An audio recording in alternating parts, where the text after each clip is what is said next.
semuanya, kembali lagi bersama saya Sivalia Safira, kelas 2 ada 3 akuntansi, NIM 2201007-2003 dengan nomor urut absen 09. Baiklah, di pertemuan kali ini saya akan menjelaskan tentang penghimpunan dana dan penyaluran dana bank syariah. Pembahasan pertama, kita akan membahas tentang penghimpunan dana bank syariah. Penghimpunan dana bank syariah dapat berbentuk giro, tabungan, dan deposito. Prinsip operasional syariah yang diterapkan dalam menghimpunkan dana masyarakat adalah prinsip wadiah dan mudrobaah. Selanjutnya kita akan membahas tentang prinsip wadiah. Prinsip wadiah, sebelum kita prinsip wadiah yang diterapkan adalah wadiah damanah yang diterapkan pada produk rekening giro. Wadiah damanah berbeda dengan wadiah amanah. Dalam wadiah amanah, pada prinsipnya harta titipan tidak boleh dimanfaatkan oleh yang dititipi. Sementara itu, hal wadiah damanah, pihak yang dititipkan bank bertanggung jawab atas keutuhan harta titipan sehingga ia boleh memanfaatkan harta titipan tersebut. Nah, selanjutnya kita akan membahas tentang ketentuan umum wadiah.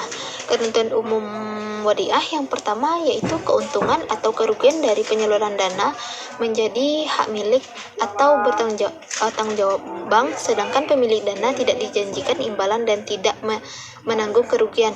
Yang kedua, bank harus membuat akad pembukuan rekening yang isinya mencakup izin penyaluran dana yang disimpan dan persyaratan lainnya yang disepakati selama tidak bertentangan dengan prinsip syariah.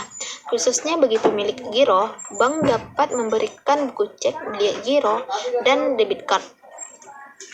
Yang ketiga yaitu terhadap pembukuan rekening, bank dapat menggunakan pengganti biaya administrasi untuk sekedar menutupi biaya yang benar-benar terjadi.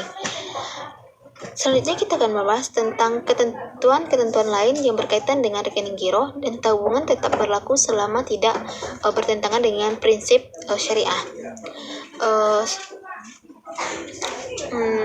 Selanjutnya kita akan membahas tentang prinsip-prinsip wadiah. Prinsip-prinsip mudrobaah.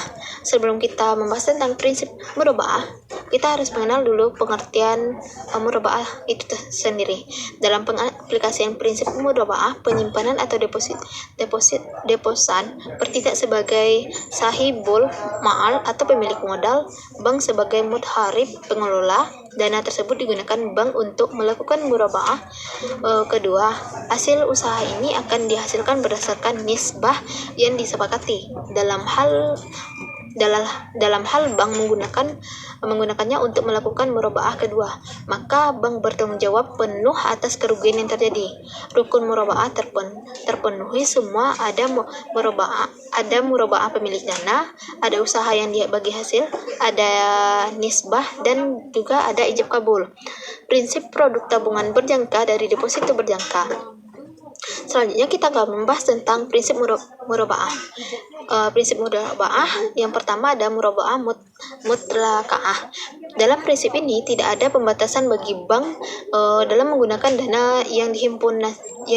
Dana tidak memberikan persyaratan apapun kepada bank, kepada bisnis apa dana yang disimpan itu hendak disalurkan atau menetapkan penggunaan akad-akad tertentu ataupun mensyaratkan dananya diperuntukkan bagi nasabah tertentu. Jadi bank memiliki kebebasan penuh untuk menyalurkan dana riya ini ke bisnis manapun yang diperkirakan menguntungkannya.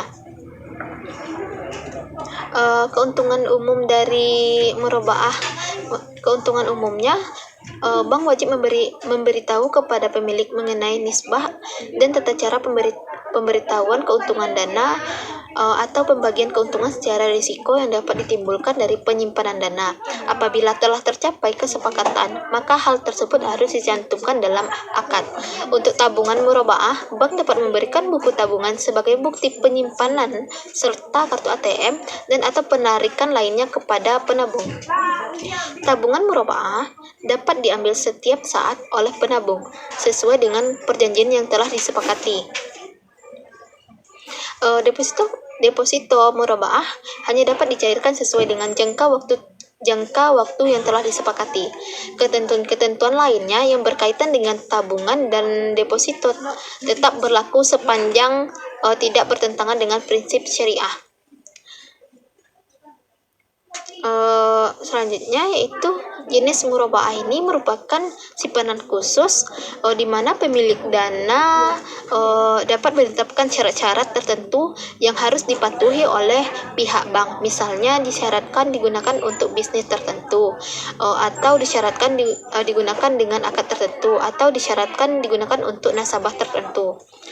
Karakteristik simpanan murabaah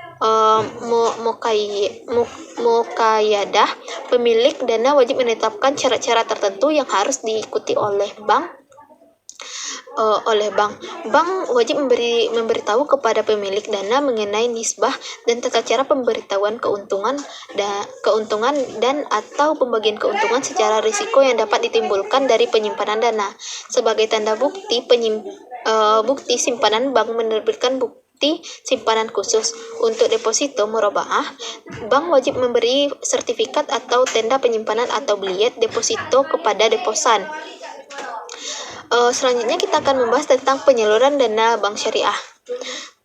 Penyaluran dana bank syariah secara garis besar, produk pembiayaan syariah terbagi ke dalam 4 kategori yang dibebankan berdasarkan tujuan pengguna, yaitu yang pertama pembiayaan dengan prinsip jual beli, yang kedua pembiayaan dengan prinsip sewa, yang ketiga pembiayaan dengan prinsip bagi hasil, yang keempat pembiayaan dengan akad pelengkap. Selanjutnya kita akan membahas tentang prinsip jual. Selanjutnya saya akan menjelaskan prinsip jual beli atau bai. Prinsip jual beli dilaksanakan sehubungan dengan adanya perpindahan kepemilikan barang atau denda, transfer of property. Tingkat keuntungan bank ditentukan di depan menjadi bagian harga atas barang yang dijual. Transaksi jual beli dapat dibedakan berdasarkan bentuk pembayaran dan waktu penyerahan barangnya, yakninya yang pertama pembiayaan murabaah, transaksi jual beli di mana bank menyebutkan jumlah keuntungan. Bank tidak bertindak sebagai penjual sementara nasabah sebagai pembeli. Harga jual adalah harga beli bank dari pemasok ditambah dengan keuntungan atau margin. Yang kedua, pembiayaan salam. Pembiayaan salam adalah transaksi jual beli di mana barang yang diperjualbelikan ada. Oleh karena itu, barang yang diserahkan secara tangguh sementara pembayaran dilakukan secara tunai. Bank bertindak sebagai pembeli sementara nasabah sebagai penjual. Sekilas transaksi ini mirip dengan jual beli. Namun dalam transaksi ini kuantitas, kualitas, harga, dan waktu penyerahan barang harus ditentukan secara pasti. Selanjutnya itu pembiayaan istihna. Produk istihna ini menyerupai produk salam, tapi dalam istihna pembayaran dapat dilakukan oleh bank dalam beberapa kali atau termin pembayaran. Skim istihna dalam bank syariah umumnya diaplikasikan pada pembiayaan manufaktur atau konstruksi.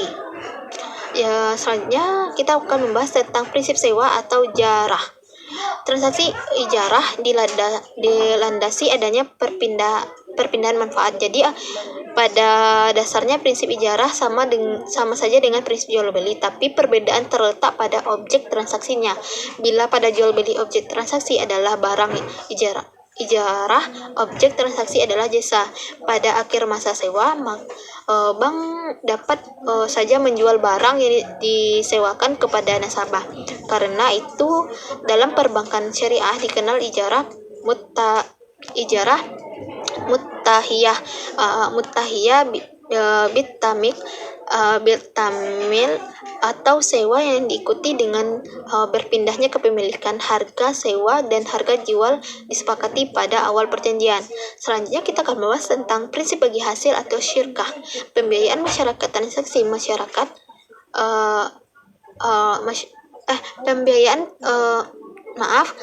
pembiayaan transaksi musyarakah dilandasi adanya keinginan para pihak yang bekerja sama untuk meningkatkan nilai aset yang mereka miliki secara bersama-sama.